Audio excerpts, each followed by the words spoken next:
and welcome to the Rob Burgess Show. I'm, of course, your host, Rob Burgess. On this, our 73rd episode, our guest is Elizabeth Greenwood. Elizabeth Greenwood is the author of Plain Dead, A Journey Through the World of Death Fraud, a nonfiction book about people who have faked their own deaths.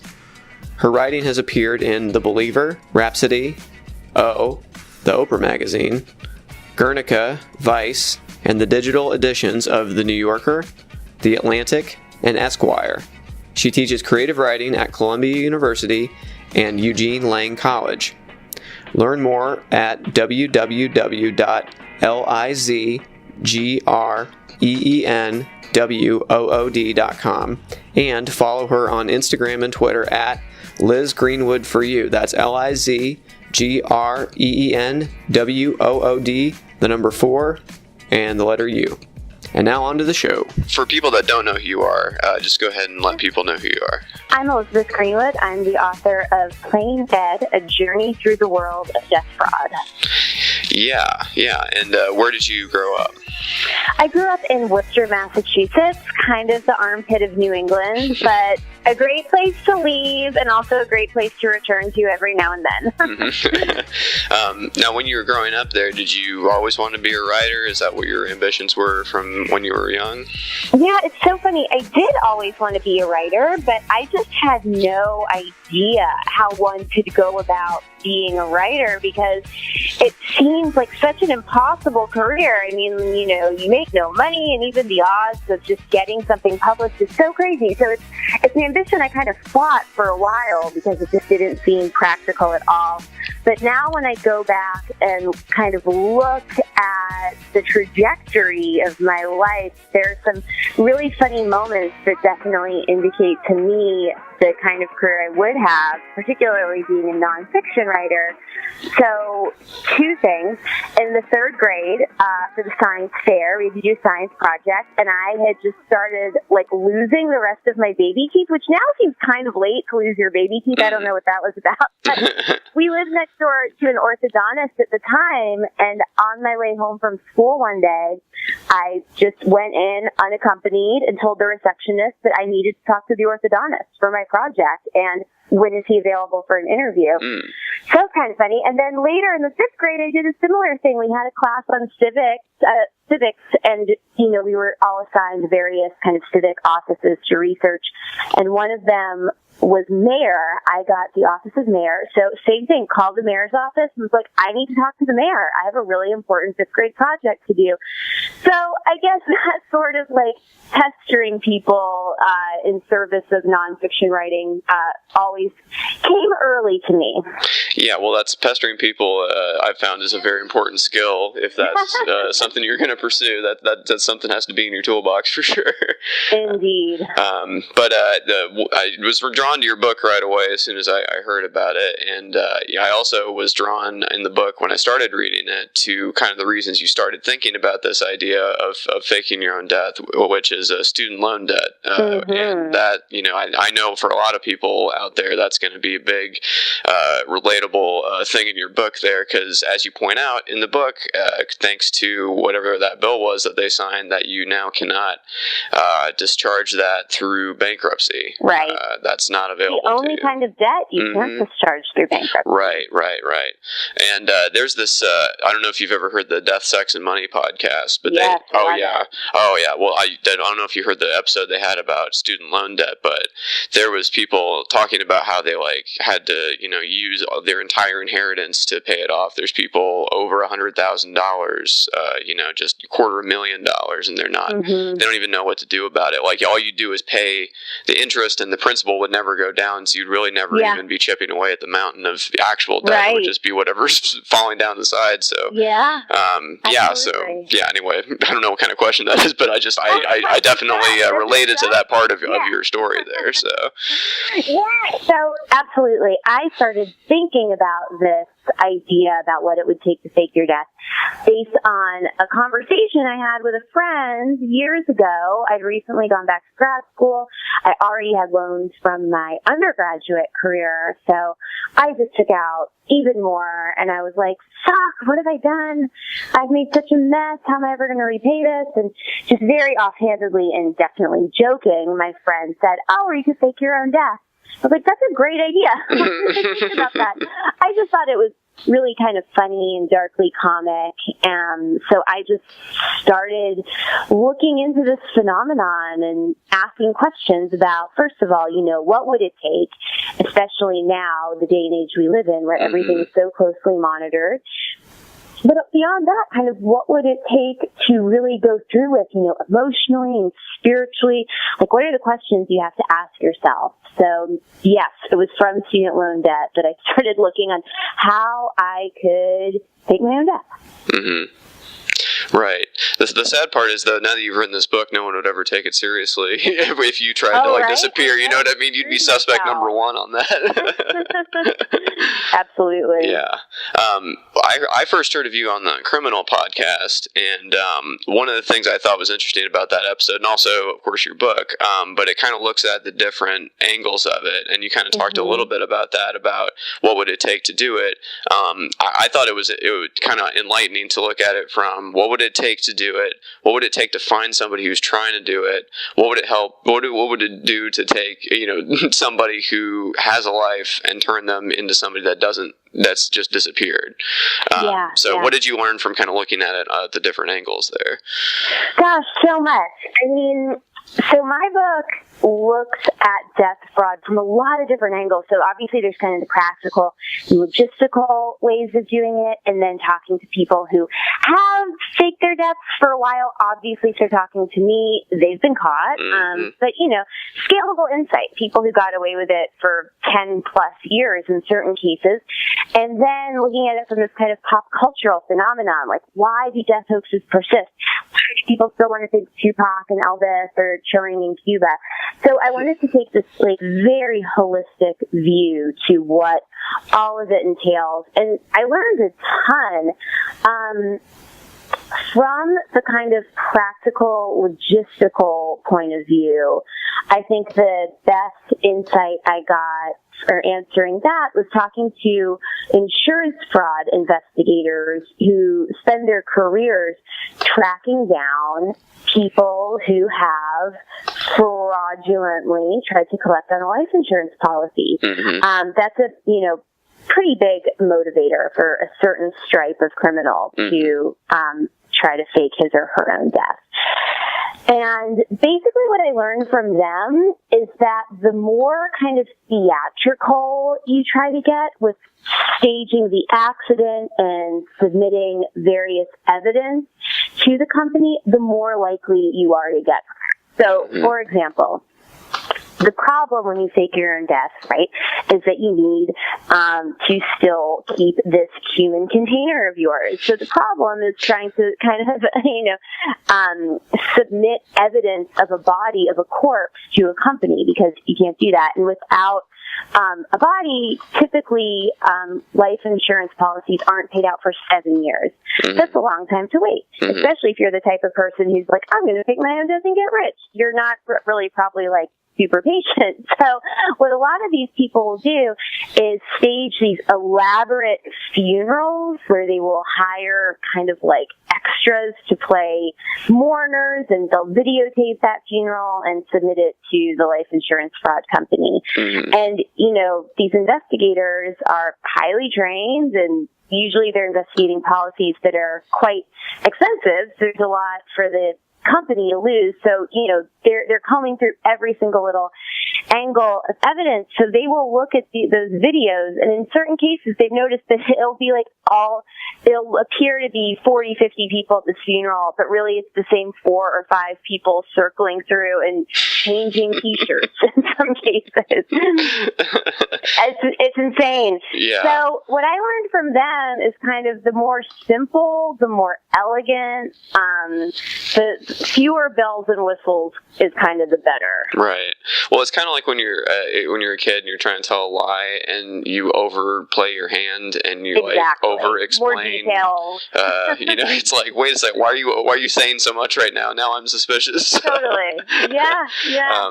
But yeah, like you were talking about with the fake funerals and stuff, there is whole like cottage industries all around the world to cater to various parts of this death hoax thing. It kind of on the gruesome end of it, there is places where you can just buy a body because, as you said, you have to take your body. I like the way you said in the book, you have to take your body with you. I thought that was funny. But there's places in the world where you can, you got to have a body to make this. You don't have to, but it helps to make it work. And then if you do that, there are places that you can buy a body. Correct? There are places. So I had heard these places described as black market morgues. That's the first way I'd heard it described. Basically meaning that there, in certain countries, there are places where if you are a kind of derelict person and you die, some people will pull your body off the street and keep it on ice until someone has use for buying that body.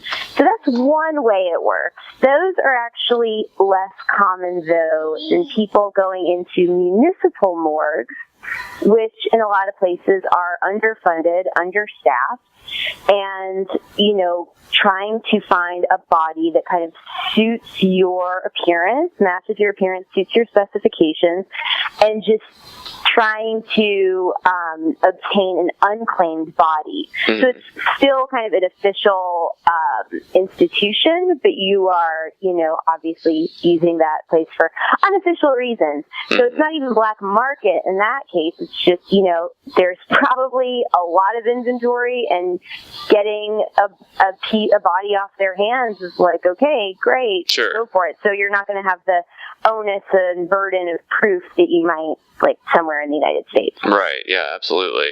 And as you pointed out, the insurance companies are very motivated to find out, if this is true or not. So they're going to be coming through every little detail. I feel like back in the Catch Me If You Can days, this kind of thing was easy. I've kind of joked with people before that, I don't know how they ever solved crimes back like 100 years ago. Like, unless they like saw the person do it, I just, I feel like it's, who knows? Anybody could have done it, but, right. But there's so many little things that you don't think about. And you were even talking about how, like, even cash and like burner phones, that's not even good enough anymore because there's ways to track that kind of stuff too. Everything is traceable. I mean, the idea that you can, still utilize certain technologies, even something as kind of arcane as a burner phone, and not have it triangulated, it's just impossible. Even certain software applications where you can kind of ping your IP address all over to obscure your location. Depending on who's looking for you, that too can be very traceable. And this idea about who is looking for you is really kind of the most important question you have to ask, right? Because if you, like many people who've faked their deaths, if you have gotten yourself into trouble financially or legally, where you have absconded with millions of dollars and you've got the SEC and the FBI looking for you, they generally have pretty good technologies. And they'll be able to bust your, TOR application like immediately. However, if you haven't gotten yourself into a predicament where the resources of people who are looking for you exceed your own, then perhaps, you can dabble. But that's also, one of the big takeaways from my research was just how asking that question and really thinking about who would be tracking you kind of changes everything. Yeah, definitely. Now, one of the surprising things I learned from your book that I guess I had just taken for granted was that it's not actually a crime just to disappear. Like, it's not technically illegal just to like drop out of your life as long as you don't profit from your death or supposed death, and as long as you don't like present yourself as someone else, right? I mean, there's no crime there. So it's kind of tricky. So it's not faking your death, so just to be clear, the difference between faking your death and disappearing is that when you fake your death, you usually stage some kind of accident to make it very clear as to what happened to you, right? So faking your death would be something like chartering a fishing boat and, witnesses see you topple off the side. So what happened? Oh, he drowned. Disappearing is slightly different, where it's just more open-ended. It's kind of the example I always use is like dad goes out for cigarettes and never comes back. The classic. We don't know what happened. Right. Yeah. So when you fake your death, it's not technically illegal in the sense that there is no law called faking your own death. So doing that in and of itself isn't illegal. However, so many of the ancillary crimes that people might commit in order to stay gone are very much illegal. So, for example, using someone else's social security number, that is identity fraud, right? If you're going to collect life insurance, which, you definitely shouldn't because you'll very much likely get caught, that's insurance fraud. But there is this, kind of theoretically very narrow slice of land you could occupy where you made it seem that you were dead and did not commit any of those other crimes. What that would look like, I'm not quite sure. I think it would be something like, living on an island with a suitcase of cash and never getting even quite like a library card in someone else's name and living a very simple life.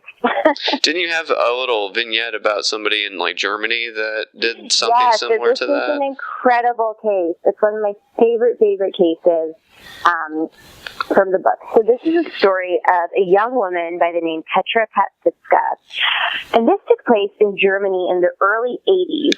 She was a computer science student, around 20 years old, and one day she got on the bus like she did every day, the city bus, to go to her classes, and never came back. So her family remained, unsolved for years. Her family reached out to a Crime Stoppers TV show in the area looking for help to solve this case of, disappearance. So as the show was, they were researching and looking into things, it turned out that there was a spate of serial killings of young women around the time that Petra had disappeared, and they had found the culprit of those crimes. This was a man named Günther, and he was imprisoned at the time. So when the show aired, he called in and said, hey, that missing girl, well, I did her too. And he copped to her murder. Cut to September 2015. German authorities around Dusseldorf get a phone call for a domestic disturbance, some kind of break-in. They go to the apartment and they are greeted by a woman in her 50s. They ask if she can show ID. She cannot. She says, I'm Mrs. Schneider. I don't have ID. Sorry about that.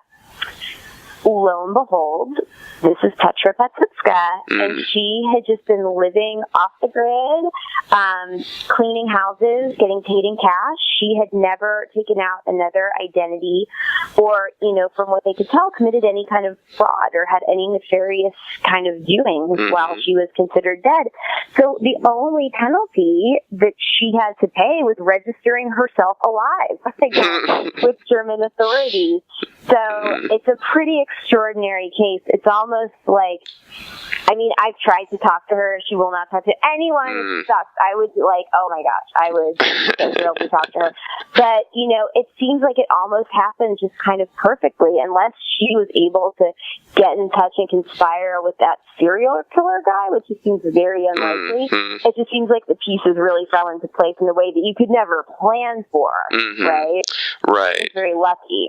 Yeah, there's a very small, as you said, narrow strip of land that you'd have to kind of shimmy through to get through without committing any crimes. Because, like you said, just there's so many things you would have to do to actually successfully fake your death that would probably actually just be a crime. So exactly. And one of the things that surprised me, too, was even people who have tried to stage, say, their suicide, so make it appear that they jumped off a bridge into a reservoir, for example, and then getaway. Once they're found, which they, very often are, they are charged by the state for the cost of their search and rescue. So if the state or city deployed resources, the Coast Guard, police, ambulances, whatever it was, helicopters, you have to pay that back. And, that's could be like up to $60,000-$70,000 if the cost of those operations. Yeah, I guess it'd be time to fake your death again. I guess exactly. try one more time. Do it right this time. Exactly. Somebody you wrote about in the book, who's from my neck of the woods here in Indiana, is Marcus Schreckner. Sure. Can you talk a little bit about his case? It's a pretty interesting one. Yeah. So Marcus Schreckner is a famous death fraudster. He was from a suburb of Indianapolis, which was nicknamed Cocktail Cove. I'll never forget that. So Schreckner had gotten in some trouble in the mid-aughts, I believe. I want to say it was like 06. I'd have to double check that. Basically, he was a financial advisor and investor, and he had some of his clients invest in a foreign currency that does not exist. So the state Securities and Exchange Committee started looking into this. It was very clear that the jig was up for Mr. Schreckner, so he decided to stage an airplane accident. So he chartered a single propeller plane and flew it over the Gulf Coast of Florida, around the Panhandle, radioed for distress, and then parachuted out to, I believe it was Harpersville, Alabama, is where he got kind of caught in this swamp, and he managed to get out, and he went to a storage unit where he had stashed a motorcycle with some cash, got on the motorcycle, lit out to a campground nearby, and was rapidly apprehended. And the reason why is because he had told a neighbor his plans. That was kind of the first false move. So, when the authorities started sniffing around, the neighbor was like, yeah, I have an email from him saying exactly what he's going to do.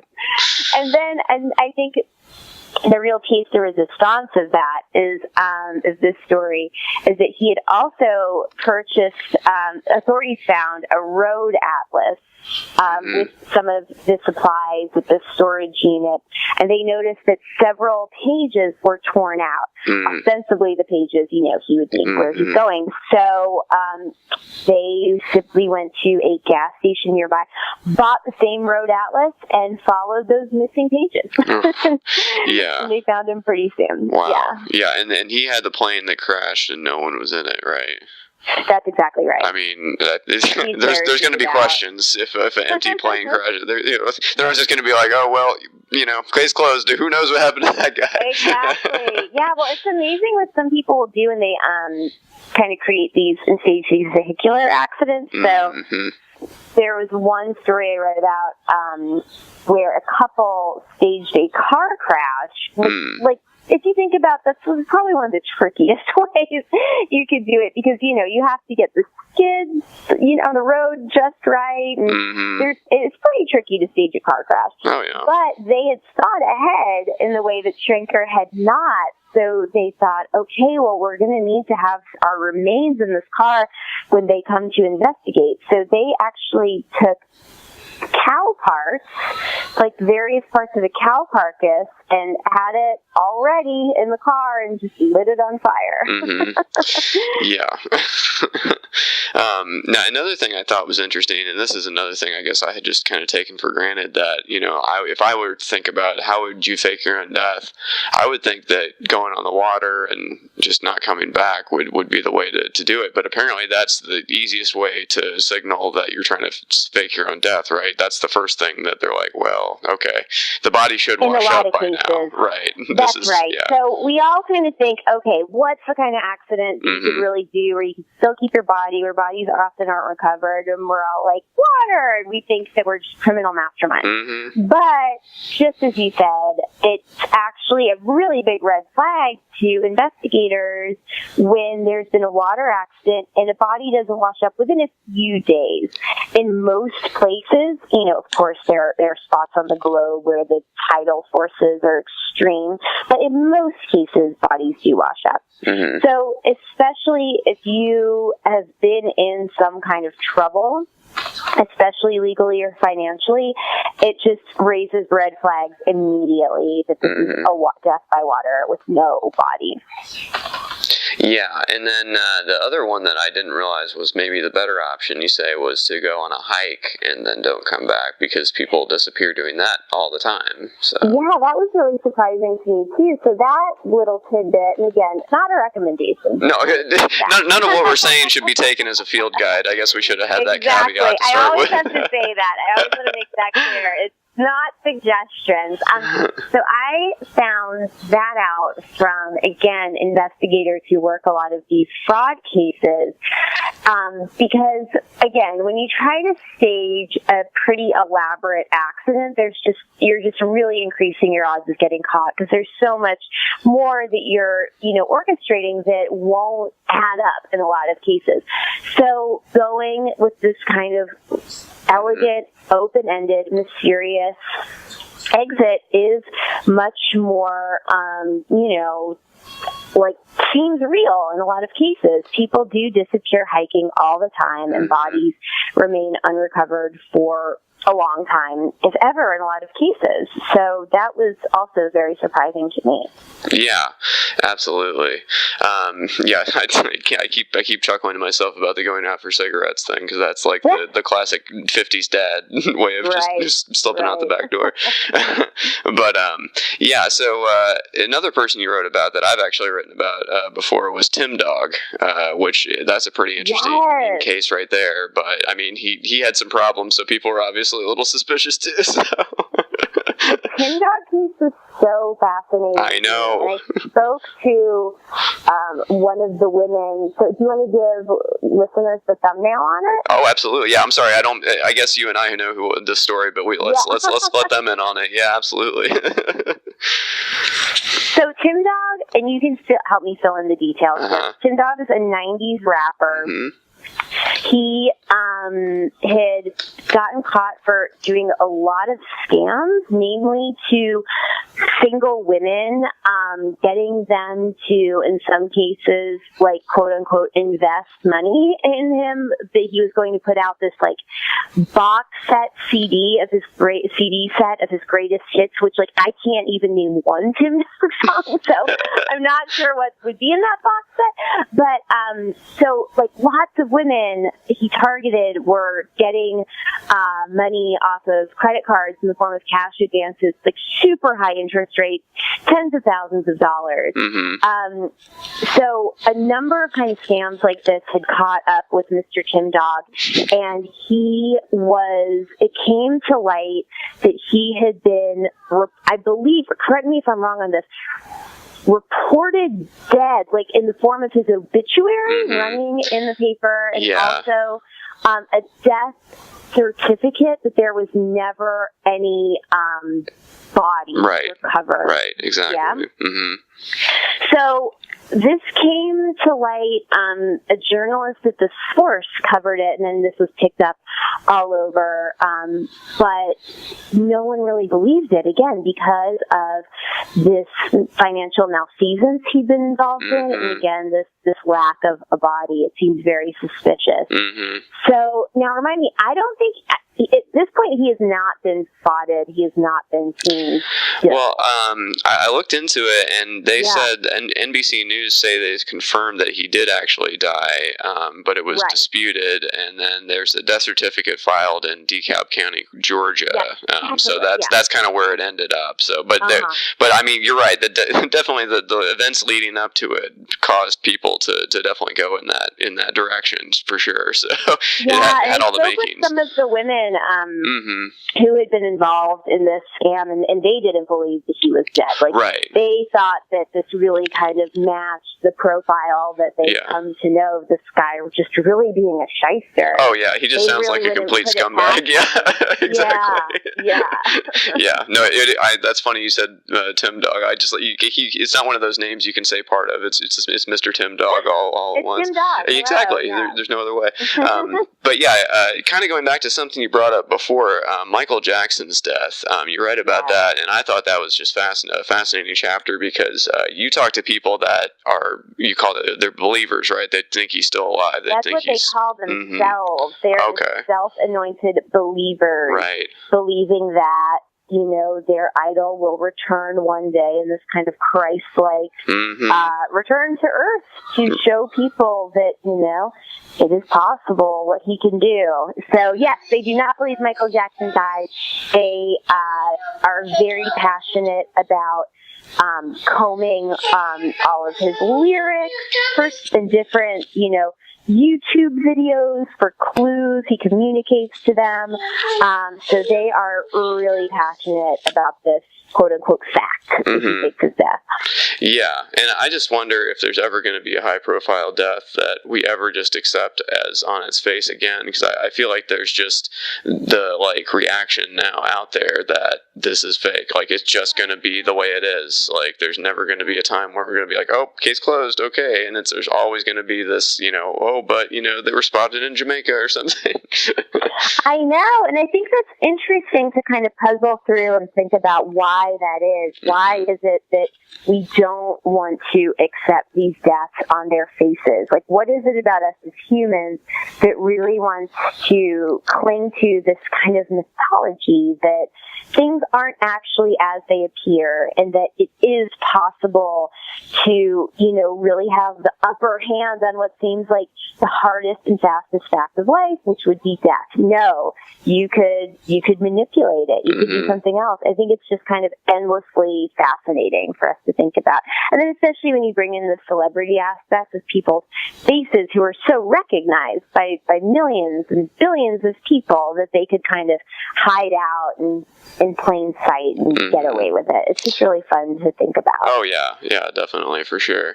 And then there's really no way for us to ever know how many people out there have successfully faked their own death. I mean, because we wouldn't know. It would just be reported as a legitimate death, and then we just, you know, move on, right? That's right. That's why, you know, data around this is so impossible because, just as you said, that's the paradox, right? If you successfully fake your death, you are considered dead. So it's almost impossible to know how many. You know, my guess is that it's two things. It's that people do it a lot more than you do it being try to fake their own death. People try to fake their own death a lot more than we would imagine. Just, you know, and the evidence for that is how many people get caught every year. I mean, in the United States alone, there are hundreds and hundreds of people who attempt life insurance fraud. And that's just, again, life insurance fraud, right? You could be faking your death for other reasons you wouldn't know about. And these are people that get caught. So I do think it's more than we think about. And I do think that some people do manage to get away with it. But again, you have to really commit to it like a full-time job. You have to start planning so far in advance. And you can't really do a dress rehearsal for it. You know, you can't test out your getaway plan. Yeah. So it's hard to say how many really are successful. Absolutely. Yeah. Well, one thing I thought was in the planning of it, it kind of reminded me in a certain way of, did you ever read that John Ronson book, So You've Been Publicly Shamed? Oh, yes. I love John Ronson. Oh, me too. I'm a huge fan. But in that book, he talks about people that, like, try to get their reputations back and try to like erase the notorious thing that they're known for. And really the only way it seemed like that would work is that you have to kind of just confuse the algorithm of Google or whatever by putting all this bland stuff and just overwhelming the salacious stuff with like just vacation photos and like just random, you know, other stuff that isn't going to like be quite as incriminating. So at least it knocks the incriminating thing off the front page of Google. The connection I made to what you were talking about with kind of planning to fake your own death is that with so many ways to track people where they're going and stuff, really the only way to hide is to create a bunch of false leads, right? I mean, you would have to, search for apartments in a city that you don't have any intention of going to months in advance and make it look like you're going there and, trying to throw people red herrings and things like that. So it's almost like you just have to overwhelm whoever would be looking for you with so many things that they wouldn't know which one's the right one. So that's right, and that's one of the main strategies that a person I profile in the book named Frank Ahern uses. Mm-hmm. Frank Ahern is a privacy consultant, mm-hmm. the author of the book How to Disappear. So he really helps. He doesn't do it anymore, but for 10 years, he helps his clients obscure their identity, both physically and digitally. And the method you're talking about is just overwhelming the channels, of just clogging things through, mm-hmm. with, whether it's banal things or, like making a kind of proliferation of your identity. So it would be like, when you Google yourself, sometimes another person who's not you will come up. So making lots of kind of different avatars, right. and then assigning the bad thing to someone else. Mm-hmm. That's one way that he did help people disappear. Mm-hmm. Not exactly disappear, but, obscure some portion of their digital identity. Right. But that's right. Another thing he did, too, was what he called misinformation, mm-hmm. which was setting up those false leads. So looking at apartments in Chicago, having a realtor run a credit check on you, so that will come up. When really, you're planning on just renting a room in all cash in North Carolina, mm-hmm. buying a bus or plane ticket to take you to X when really you're going to Y, mm-hmm. and making that a bit less traceable. So, and that is a lot of work. Mm-hmm. I mean, a lot of work and a lot of expense, too. Mm-hmm. So it's pretty crazy. It is, absolutely. And I also thought it was interesting that it actually is probably easier to disappear if you have less assets. You think, man, if I'm going to disappear and fake my own death or whatever, I'm going to need some stockpiles here. But from what I was reading in your book, it might have been the him that you were talking to, but that said this. But if somebody just has like $10,000 in debt and they just want to disappear, that's much easier to get rid of than somebody that has like hundreds of thousands of legal fees or something that they're running away from. It's much easier to disappear somebody with less of a footprint. That's exactly right. So if you have a lot of assets, if you have a lot of real estate, mm-hmm. stock portfolio, and all of a sudden you're liquidating all of those assets, that looks really fishy, right? Mm-hmm. And it's very traceable, too. It's really hard to move large amounts of money without a trace. Even if you're doing it in the Caymans or whatever, that's where it gets very tricky, because that's a really hard trail to obscure. Mm-hmm. But, if you don't own property, if you don't have like massive, debts where lawyers are going to be hounding you, mm-hmm. say, it is a little bit easier, just because in the sense that there's less baggage. Mm-hmm. It's just you and, whatever you're going to be living off of, simply and cheaply. Mm-hmm. I also thought it was interesting how you have profiles of these people that attempt this, and then also the spouses that kind of are accomplices a lot of times for this. It's kind of interesting to see how some people will fake their own deaths and then just live in the same town with like a mustache on or something. Like, it's like, you know what I mean? Like, they don't go that far, or they'll be in the den or something. In certain cases, yeah, it's kind of wild. So I think the case that you're referring to is about the Darwins. Yes. So this is a really incredible story that came out of the UK. So John and Anne Darwin, they were just Mr. and Mrs. Boring, like very average, not flashy people at all. John was, at the time of his disappearance, a prison guard, and Anne was a secretary in a doctor's office. So John had gotten himself into some pretty nasty real estate debt.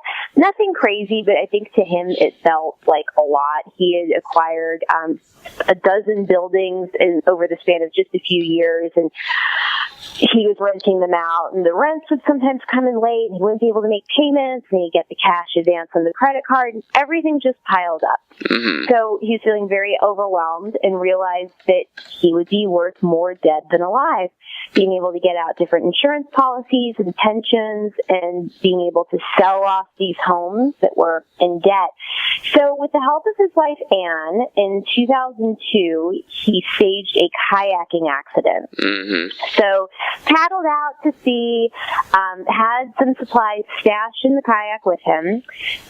He swam to shore. Anne came and picked him up later that evening and drove him to a train station, where he then traveled to the opposite coast of England, to the west, and he camped out on a beach there for several months, grew very thin and gaunt, grew this long beard, and took on this very elaborate disguise. Mm-hmm. Anne then came and picked him up and brought him back to their very home. They had this massive, several family home where they rented out part of it and lived in the other part. So he stayed in the rental part under the guise of renting a room under the name of Carl Fennick. And at night he would go back to their home and hang out with Anne. And the really crazy part about this is they had two adult sons who were not in on this plan. They thought their dad was dead. So he would literally be next door while they were, comforting their mom, who was ostensibly in mourning. The crazier part about this even is that they were able to carry out this scheme for almost 8 years. John was able to get a passport in the name of a person who was born around the same time as him but died in childhood. He traveled to a dozen different countries on an authentic UK passport again, and he was never caught. He turned himself in. He claims that the plan was always a kind of short-term fix. He wanted to pay back this debt he had gotten into and then kind of reintegrate into his life, which you can imagine didn't exactly go according to plan. Yeah, it didn't go quite as smoothly there. Not as quite as smoothly. But yeah, as you mentioned, he turned himself in. He didn't get caught, so that was a pretty unique case there. He wasn't caught, and what people always attribute to John, which is pretty crazy, is that when you Google him, there's a picture that comes up of he and Anne in a real estate office in Panama City, with a picture with a realtor after they had rented a property and they were signing on the dotted line. And a lot of people think that picture is what got him caught, but he'd already turned himself in at that point. And a neighbor or someone curious about the case Googled John and Panama, and that came up. And that was really the smoking gun. Right. I mean, after that, whatever cover stories don't really work. Yeah, exactly. Now, another interesting one, I'm blanking on the name of this person, but it was the one where they Dateline set up the fake website or the website and then tracked the IP addresses. Patrick McDermott, of course. Yeah. So that was they were looking like they did an investigation, and what would they set up a fake website to track people that checked the website? Was that it? Yeah. So this is the case of Patrick McDermott, who was the ex-boyfriend of Olivia Newton-John. He had gotten into some trouble legally from some outstanding child support payments, and what he did, which was, again, a pretty big no-no in death faking, is he had chartered a fishing boat and staged a drowning.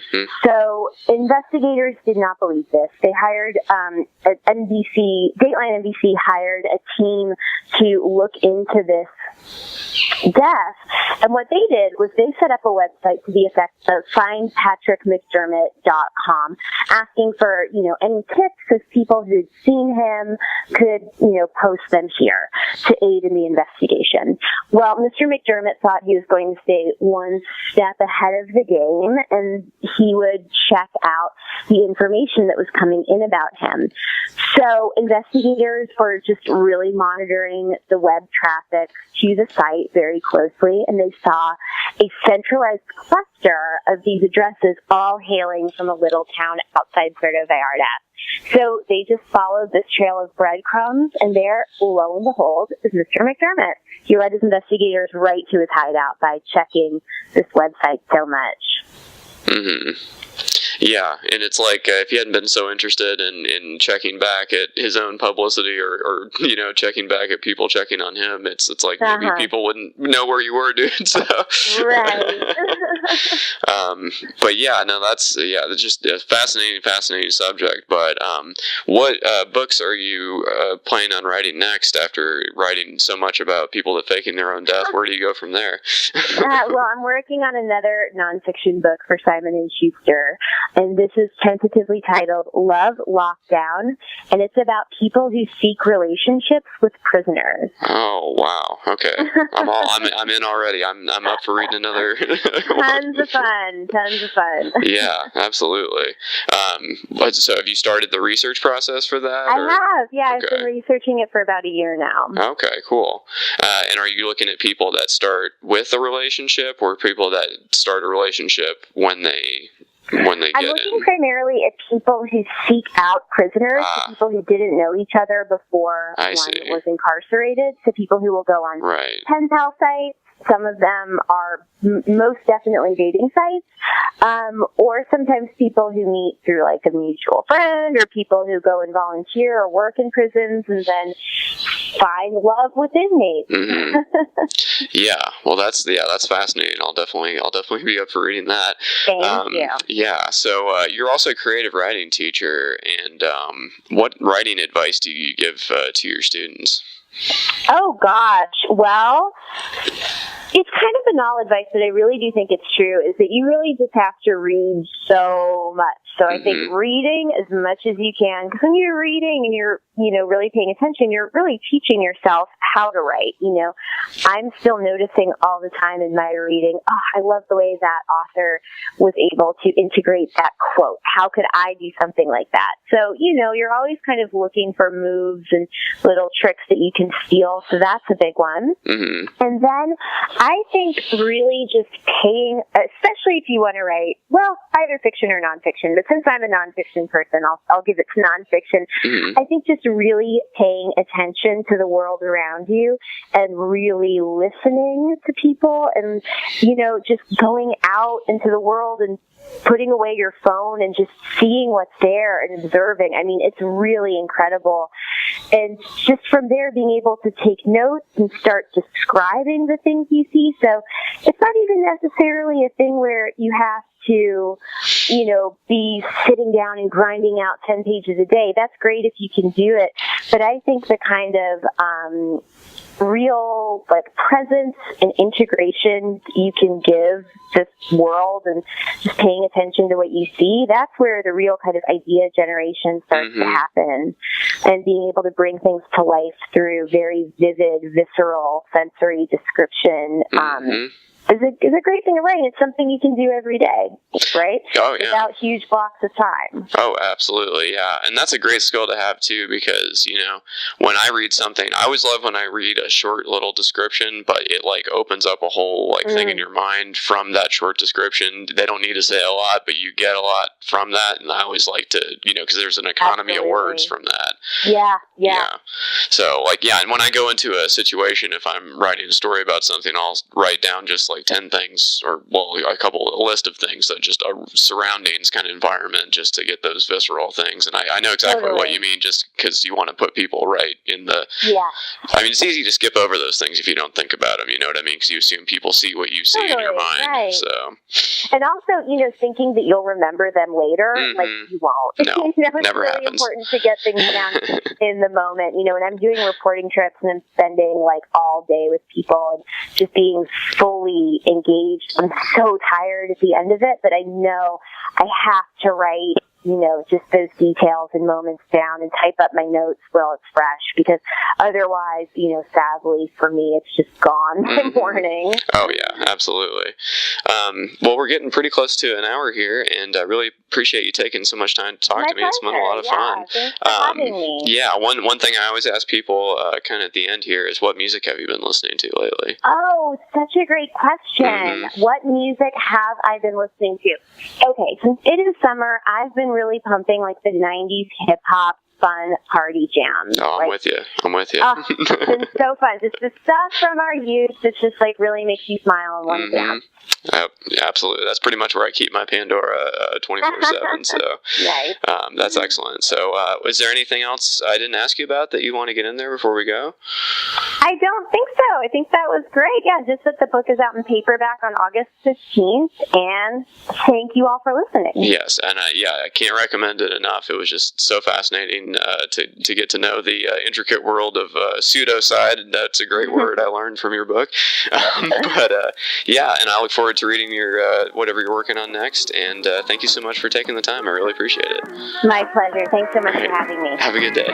You too. Take care. Bye.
If you enjoy this podcast, there are several ways to support it. I have a Patreon account, which can be found at www.patreon.com/Rob Burgess Show Patreon.